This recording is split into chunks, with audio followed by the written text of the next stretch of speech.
La Terre, seule planète où il y a de la bière. Quand la situation est grave, l'humour ne peut pas faire de mal. En dépit du mauvais temps, les manifestants ont été une fois de plus assez nombreux à se rassembler pour le climat.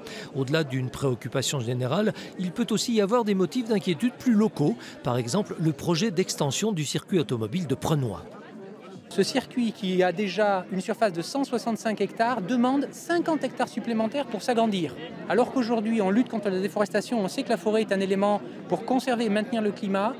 Dijon et Prenois valident un projet de défrichement d'au moins 9 hectares sur le territoire communal de Prenois, en pleine forêt.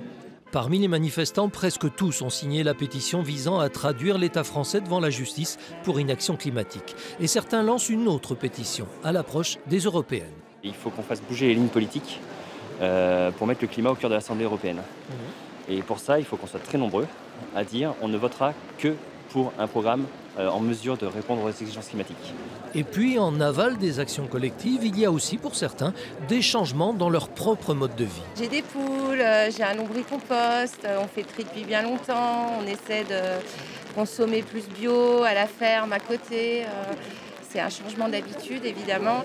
Mois après mois, en tout cas, et même sous une pluie battante, ces marches pour le climat organisées un peu partout continuent à rencontrer un certain succès.